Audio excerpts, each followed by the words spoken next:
Assalamualaikum warahmatullahi wabarakatuh.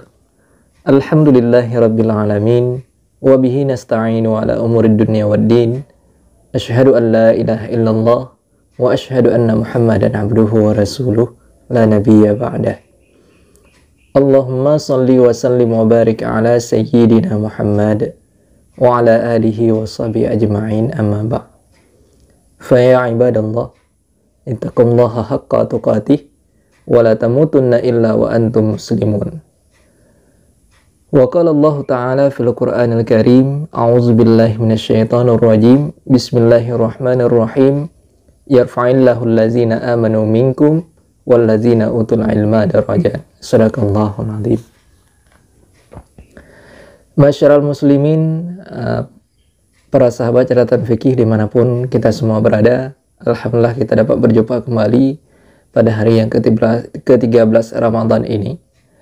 Insyaallah pada kesempatan hari ini kita akan melanjutkan pembacaan kitab Jam'ul Jawami' Musannafat karya Syekh Ismail Al-Asy. Pada kesempatan hari ini insyaallah kita akan membahas betapa pentingnya sikap sungguh-sungguh.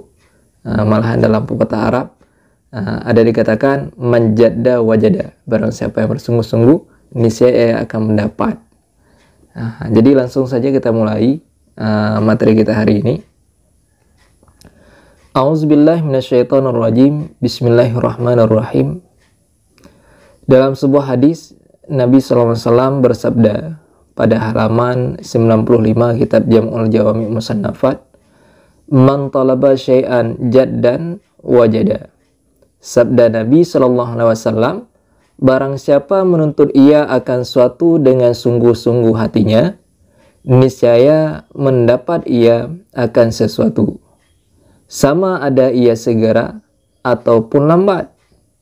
Dan jika ketika hampir mati pun diberikan akan dia segala hal tersebut. Jadi kaum muslimin semuanya, para sahabat catatan fikih, dalam sebuah hadis Nabi SAW bersabda, man talaba syai'an jadda wajada.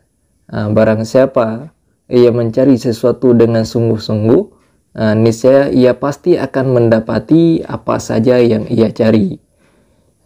Baik cepat maupun lambat, apapun yang ia cari, jika ia mau bersungguh-sungguh dalam hal mencarinya, niscaya ia akan mendapatinya. Biarpun hampir mati sekalipun, insyaallah dia tetap akan memperoleh apa yang ia cari jika ada sebuah kesungguhan dalam usaha dalam mencari. Kita lanjut lagi pembacaan. Pada suatu hari, di sini ada sebuah kisah hikayah. Pada suatu hari didengar seseorang daripada gurunya akan hadis itu, maka hendak ia berkahwin dengan anak raja. Jadi di dalam kitab ini dikisahkan ada seorang pelajar yang mendengar hadis ini dari seorang gurunya. Jadi ketika ia ngaji-ngaji dengan gurunya, lalu sang guru berkata, man talaba syai'an jadda wajada, barang siapa yang mencari sesuatu dengan bersungguh-sungguh niscaya ia akan mendapatinya. Jadi setelah mendengarkan hadis ini, sang murid tersebut termotivasi untuk menikahi seorang putri raja, sementara dia sendiri merupakan seorang rakyat jelata. Akhirnya kita lanjutkan lagi pembahasan. Maka menilangki ia kepada raja dengan beberapa kali. Maka tiada memperkenankan raja itu akan yang demikian. Maka menilangki ia pula. Maka kata raja kepadanya, jika berkehendak berkawin dengan anakku, dan adalah jiname anakku itu 3 biji mutiara seperti telur ayam. Jadi di sini disampaikan bahwa ketika sang pemuda ini ia mau menikahi sang putri raja, lalu kemudian ia menyuruh seorang selangki. Selangki ini istilahnya semacam mak comblang, semacam mediator untuk menyampaikan keinginan dia menikah dengan sang putri raja. Beberapa kali didatangi sang raja, tetap sang raja ini menolak. Tapi karena setiap kali penolakan dan setiap kali itu pula si pemuda ini terus-terus saja mengirimkan utusan untuk melamar, akhirnya sang raja ini bilang, wahai Selangki, saya baru bakal mau menikahkan putri saya dengan si pemuda itu jika ia mampu memberikan jiname dalam bahasa Aceh, kalau dalam bahasa Indonesianya berupa mahar. Kalau ia mampu memberikan mahar berupa 3 biji mutiara sebesar telur ayam. Kalau ia mampu mencari mutiara-mutiara sebesar telur ayam itu sebanyak 3 biji, barulah saya mau menikahkan putri saya dengan dia. Jika dia sanggup, baru saya mau menikahkan. Jadi kan secara tidak langsung, sang raja seolah-olah seperti menolak sang pemuda. Namun karena dari sebelum-sebelumnya ditolak, tetap ia bersikukuh mau menikah, mau melamar. Akhirnya sang raja ini menolaklah dengan cara yang seperti ini, dengan harapan moga-moga si pemuda ini akan mundur dengan sendirinya. Apalagi ia sebagai seorang pemuda yang miskin, jangankan mutiara sebesar sebiji telur, mutiara sebesar kerikil yang kecil saja tidak akan mampu ia sediakan, apalagi 3 biji dengan ukuran sebutir telur ayam. Jadi dalam pikiran sang raja, sang pemuda ini pasti akan mustahil untuk mencari mutiara-mutiara sebesar telur ayam ini. Tapi apa yang terjadi? Apakah si pemuda ini menyerah begitu saja terhadap permintaan sang raja, ataupun ia tetap akan mencarinya? Ini sekarang kita lanjut lagi pembahasan. Kita lihat apakah si pemuda ini menyerah ataupun tidak. Maka jika kau beri akan dikau seperti demikian, niscaya aku perkenankan akan pintamu. Maka berkata murid itu, bahkan kemudian dikata bagi raja, hai raja, di mana tempat mutiara-mutiara itu? Maka kata raja, adalah ku dengar kabar orang-orang adalah di dalam laut Ceylan. Jadi ketika sang raja mengatakan bahwa ia baru mau menikahkan putrinya dengan sang pemuda jika sang pemuda ini mau menyerahkan mahar berupa 3 biji mutiara sebesar telur. Jadi sang pemuda ini merasa tertantang. Okelah, wahai raja, jika memang engkau menginginkan mahar seperti itu, di mana saya bisa mendapatkan mutiara yang sebesar itu?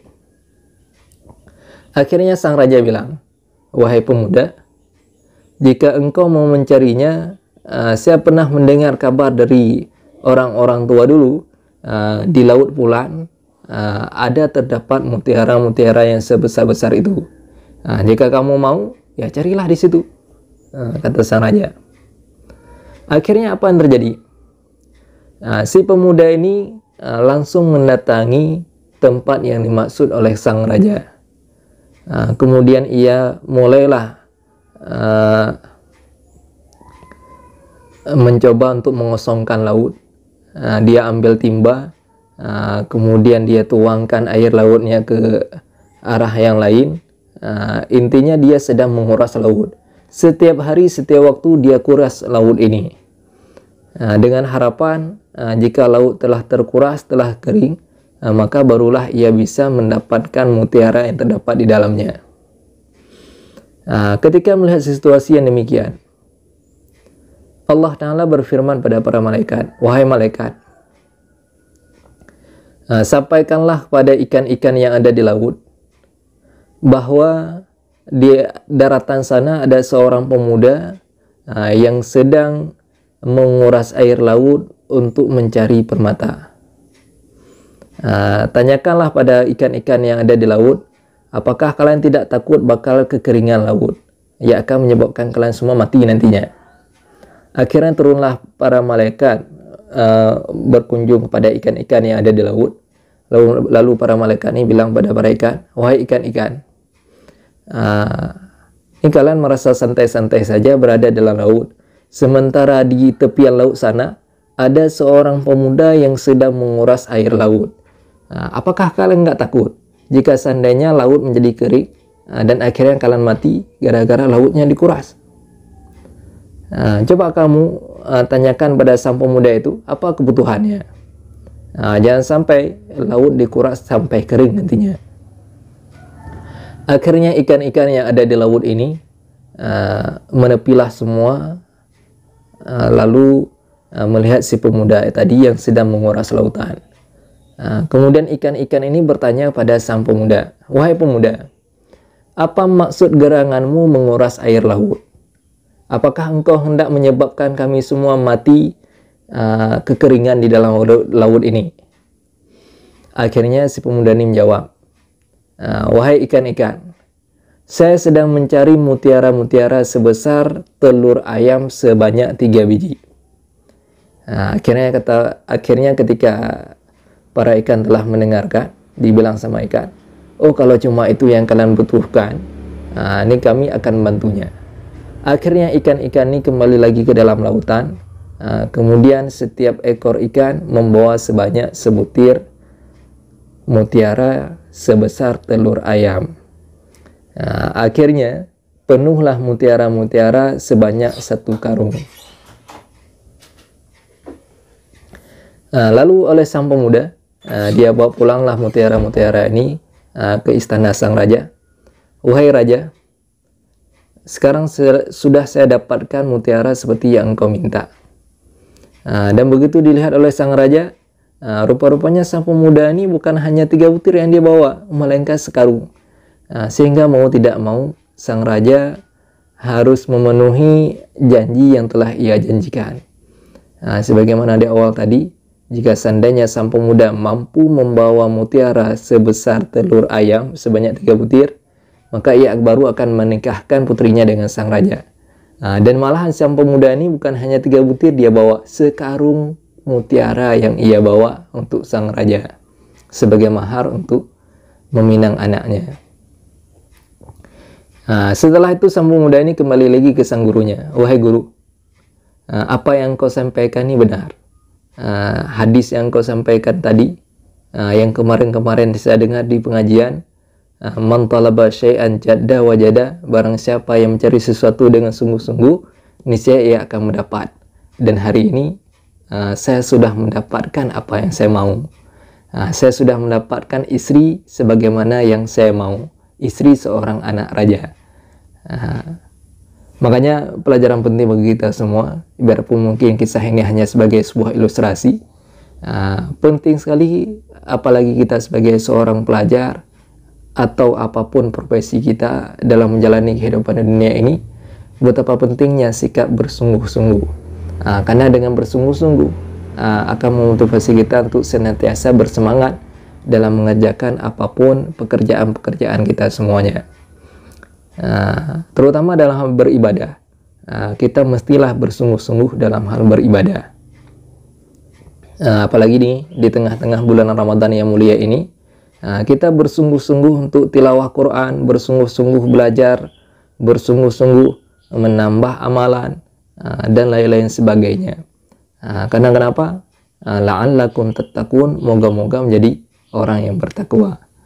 Sehingga di dalam bulan Ramadan ini kita bersungguh-sungguh melatih diri, kita bersungguh-sungguh dalam mengasah kemampuan diri, supaya pada akhir Ramadan nanti kita betul-betul bisa mendapatkan predikat la'allakum tattaqun, menjadi seseorang yang bertakwa. Mudah-mudahan bermanfaat pembahasan kita pada hari ini. Usikum bitaqwallah. Subhanakallahumma bihamdika asyhadu an la ilaha illa anta astaghfiruka wa atubu ilaika. Assalamualaikum warahmatullahi wabarakatuh.